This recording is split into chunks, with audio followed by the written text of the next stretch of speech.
But I'll tell you, Chris, I just came from a campaign in the state of Vermont, and the issue that's on people's minds is not David Petraeus. It's the economy, it's what's happening to the middle class, and it's how we deal with deficit reduction and the fiscal cliff. And I'm going to do everything I can. I'm going to Washington tomorrow to make sure that we do not do deficit reduction on the backs of the elderly, the children, the sick, and the poor. I was very gratified to hear the other day that Majority Leader Harry Reid said appropriately that Social Security has nothing to do with deficit reduction, hasn't added a nickel to the deficit. That's off the table. And we've got to come up with a plan that is fair, a plan in which the Republicans understand that their proposals during the campaign to extend tax breaks to the wealthiest people in this country is not what the American people want. So there's a big debate on this. I'm confident that we have the American people on our side who want deficit reduction, but want it done in a way that is fair. Well, I'm curious if you're concerned then that this will be a distraction or will provide ammunition for some of those who may disagree with the way that you say we should approach dealing with the fiscal cliff, and give them some ammunition to make more hay, so to speak, about David Petraeus, and it could I don't think so. Make things more difficult. No, I don't think so at all. I think members of Congress and the American people understand that when you have a middle class which is really suffering, the standard of living is going down, when you have the wealthiest people doing phenomenally well, when we have a nation which has the most unequal distribution of wealth and income, and as Warren Buffett often reminds us, the effective tax rates for people on top are pretty low. We have 1 out of 4 corporations in this country, profitable corporations, not paying a nickel in taxes. We're losing over $100 billion a year because corporations of the wealthy people are stashing their money in the Cayman Islands.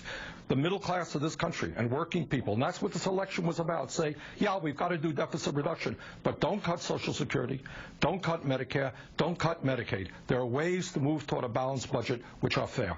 As you know, Senator, on the other side, and I'm talking about the House and particularly House Republicans, they view the results of this election a little bit differently. A number of them have suggested that, in fact, the message of this election in electing a House that is still a GOP majority is that they don't want taxes raised on the wealthy. Well, I think the objective facts disagree with that assertion. The Democrats gained 2 seats in the Senate, did better than anyone dreamed. The Democrats gained more votes in the House, gained a few seats in the House. President Obama won a resounding electoral college victory and won the popular vote, I think, by 2.5 million votes. To suggest that the Republicans did well in this election makes no sense at all. President Obama was very clear. He spoke about this all of the time. If reelected, he is not going to extend tax breaks to millionaires and billionaires. He was reelected. Many of us ran on a similar program. We were reelected.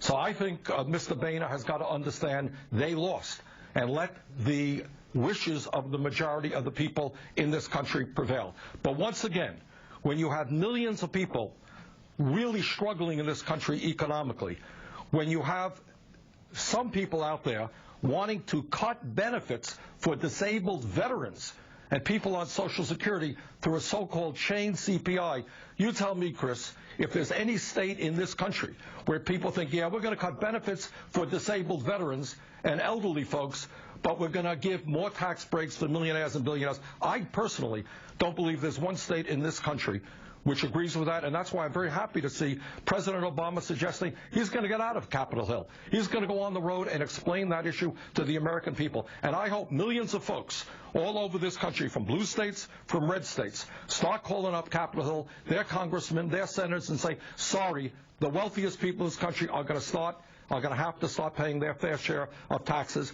Do not cut Social Security, Medicare, or Medicaid. Senator Bernie Sanders, it's good to see you as always. Thank you so much. Veterans Day. Thank you. You too.